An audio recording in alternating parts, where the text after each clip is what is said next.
Rahim itu udah pertanyaan itu curhat. Ya kalau orang latihan jadi tokoh ya memang bingung-bingung sedikit itu bagus lah itu. Ya bagus gak masalah kan. Sampean bingung terus kelihatan bingung ya bagus jujur. Ya kalau orang latihan jadi kiai, jadi bunyai ya memang begitu ya. Ya agak-agak bingung sedikit. Kalau sudah mapan kayak saya tidak pernah bingung, santai aja. Karena tadi sudah yakin semuanya sudah ditulis di Lauh Mahfud. Yang jelas begini, pertanyaan itu ada dua. Zaman Nabi pun ngendikan ada dua. Ada soalul mustafhim, orang tanya ingin paham. Ada soalul muta'annid, tanya ingin mempersulit. Nah biasanya masyarakat juga dua tadi, ada tanya ingin tahu, ada tanya yang muta'annid. Muta'annid itu memojokkan kiai. Ya, saya pikir ini sudah dosen pasti tahu gelagatnya orang ini muta'annid apa mustafhim, memang benar-benar tanya apa mempersulit. Misalnya kita ketemu orang fasik ya ada dua, ada yang lugu apa ada yang enggak. Kalau yang lugu tanya caranya tobat, yang memang ingin tobat. Kalau yang enggak ya memang hanya muta'annid. Sehingga kata masyiatullah itu juga pernah dipakai orang kafir. Wa qala alladziina asyraku law sya'allahu ma asyrakna. Kata orang-orang musyrik, kalau kita dikehendaki Allah juga tidak melakukan musyrik.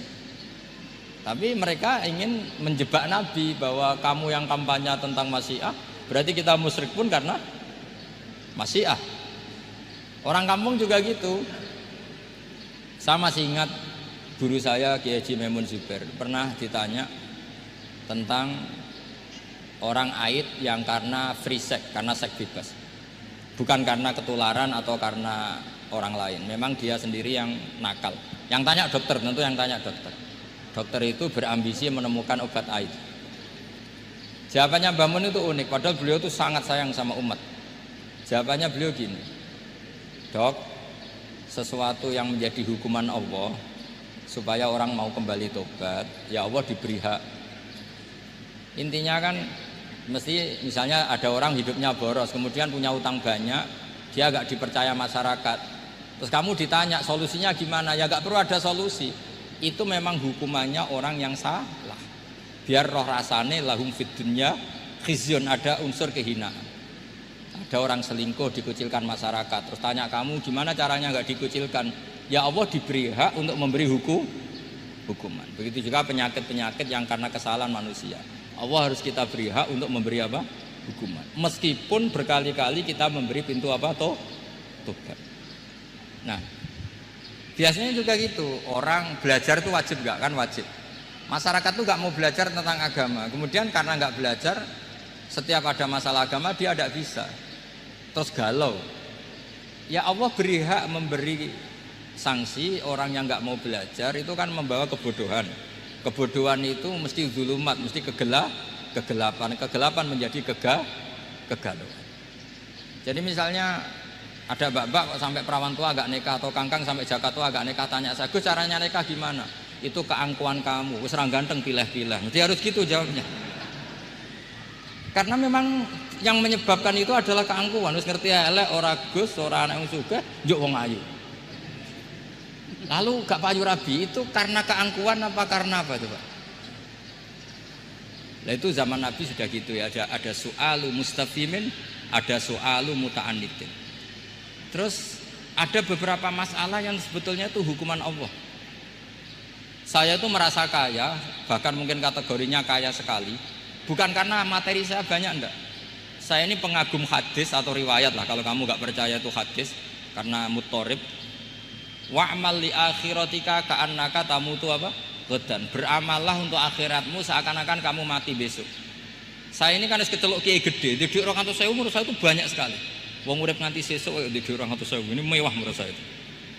Sampean kan enggak, wis ora kiai, goblok, bayangno urip nganti 10 tahun ke depan. Duit 2 juta ya kurang, 10 juta ya kurang. Padahal konsep kita itu kata Rasulullah atau kata ulama lah yang jelas itu. Ngamallah untuk akhiratmu seakan-akan mati besok. Maka hidup saya itu tenang sekali. Cara ada masalah, misalnya saya suatu saat sampean bully. Paling pikiranku dibully masyarakat, sesuk wis mati, sesuk wis bar. Sesuk kok ijek urip, bayangno sesuk meneh, sehingga aku nganggep punya masalah hanya sehari. Kamu kan nggak bayangkan hidup itu panjang. Sehingga yang merasa miskin terus. Sehingga kadang merasa istrinya kok ini terus padahal masih panjang. Jadi kalau kamu pakai konsep ulama tadi, wa'mal li akhiratika ka'annaka tamutu ghadan. Beramalah untuk akhiratmu seakan-akan kamu itu mati besok. Sehingga yang saya asik ya kalau sholat itu saya asik, ngajar asik. Karena ini untuk bekal mati. Kalau uang betul.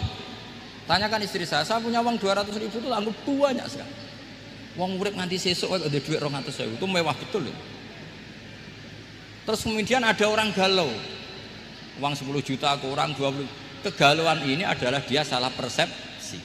Nganggap urip itu panjang. Ini wayul hihimul amal, orang yang dibuai oleh angan-angan.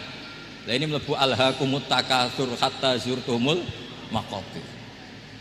Ya bu dosen yang rasa mahasiswa ya, atau mahasiswa yang rasa dosen tadi kata MC itu. Ini enggak gitu, keliru MC. Dosen yang rasa bunyai.